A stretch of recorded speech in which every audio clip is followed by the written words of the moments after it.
Okay, so you see your cat every single day. You give him the food, the water, all the cozy nat spots, and of course, all the chin scratches they could possibly want. You're pretty sure you two have a good thing going. But what if I told you some of those moments you think are pure affection are actually your cat screaming, "Please just stop"? Let's dive into what your cat is really trying to tell you. See, the thing about cats is they are absolute masters of hiding their true feelings. It's a skill they perfected over thousands of years as both predators and prey. But they are talking to us all the time, with their ears, their eyes, and definitely with their tails. We just have to learn how to speak their language. You know what I'm talking about, right? Take the purr, for example. We've all been taught that it's the ultimate sign of a happy, content cat. But here's the twist. A cat purrs when they're stressed or in pain just as often as when they're happy. It's actually a coping mechanism, a way for them to self-soothe. And that's just one of the big misunderstandings we're going to clear up today as we break down the 5 must-know moves that will finally make you a true cat translator. First up, let's talk about the most obvious communication tool a cat has, its tail. I want you to think of it less like an accessory and more like a furry, high-definition mood ring that's broadcasting their emotions for everyone to see. So on this slide, you can see the huge difference between a happy cat and one that's getting kind of ticked off.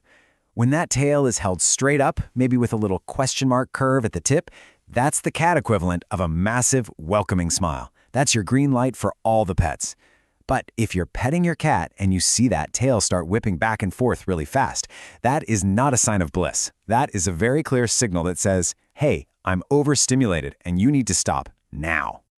And then, of course, there are the fear signals. If you see a tail tucked tightly under the body, that's your cat trying to make itself as small as possible because it's scared or anxious. And the classic bottle brush tail where all the fur just poofs out, well, that's a cat that feels super threatened and is trying to look as big and as scary as it possibly can. Recognizing these lets you de-escalate a stressful situation right away.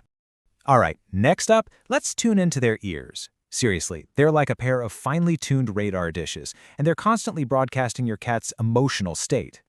A neutral, forward-facing position, that's your baseline. That means your cat is relaxed, maybe a little curious. But the second those ears start to swivel to the sides, we call them airplane ears. That's a yellow flag. It's a clear sign of irritation or anxiety. And when they go completely flat, pinned against their head, that's a big red flag. So here's the crucial takeaway. The flatter those ears get, the more intense that feeling of fear or aggression is. This is absolutely not the time to reach out and try to offer a comforting pet. This is a clear, no-nonsense signal to just back off and give them some space. Now let's look into those eyes. For cats, they are way more than just windows to the soul. They're a direct line to their level of trust and comfort with you and their environment. And this right here perfectly captures the difference between a cat that trusts you and one that's feeling confrontational. When a cat looks at you and gives a slow, deliberate blink, that is the famous cat kiss. It's a huge sign of trust. Basically them telling you they feel safe enough to let their guard down.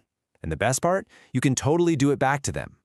But the opposite, a hard, unblinking stare is a challenge in the cat world. It's a sign of aggression. Pupil size adds a whole other layer of complexity. Wide, dilated pupils can mean your cat is super excited during playtime, or they could mean they're in intense fear or pain. And those narrow, slit-like pupils can signal aggression or, just a cat chilling in a sunny spot. So what does this tell us? The big takeaway here is that context is everything. You absolutely have to look at what the rest of the body is doing. Okay, now let's zoom out a bit and look at the cat's entire posture. It's like a giant billboard that advertises exactly how they are feeling in that very moment. Here we've got 2 total extremes. On one side, you've got a cat rolling over and exposing its belly. This is a massive, massive signal of trust. But, and this is a big but, it is not always an invitation for a belly rub. For a lot of cats, touching that vulnerable area is a big no-no. Then on the other side, you have that classic Halloween cat pose, the arched back, the fur on end. This is a purely defensive posture from a cat that is terrified and is giving its final warning to back off. And if you ever see a cat holding its body tense and low to the ground like this, you are looking at a very worried animal. It feels unsafe and is pretty much ready to bolt at a moment's notice. Trying to comfort a cat in this state by petting it will almost always just make its anxiety worse.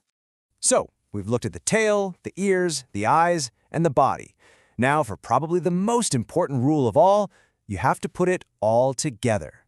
No single one of these signals ever tells the whole story. Even the whiskers add another layer to the story. They push forward when a cat is curious and investigating something new, kind of helping them feel their way around, and they pull back flat against the face when a cat is scared or feeling defensive to protect them from getting hurt. It's just another piece of the puzzle that helps you see the whole picture. This table really brings it all home. A purr from a relaxed, loafing cat? Yeah, that's pure happiness. But a purr from a cat that's crouched and tense? That's almost certainly stress or pain. Dilated pupils can mean excitement or fear.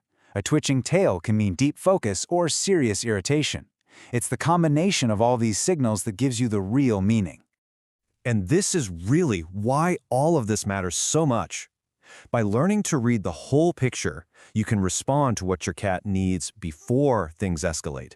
You can see those subtle little warnings before they feel like they have to hiss or swat to get their point across. This is how you build a real relationship, one based on respect and clear communication. Ultimately, knowing this stuff will totally transform your relationship with your cat. You'll go from being just their caregiver to becoming their trusted confidant. And believe me, in the quiet, mysterious world of a cat, there is no greater compliment than that. So, what was your biggest aha moment from all of this? Was it the truth about the purr, the slow blink, or maybe the belly trap? I would love to hear what you learned today, so let me know down in the comments below.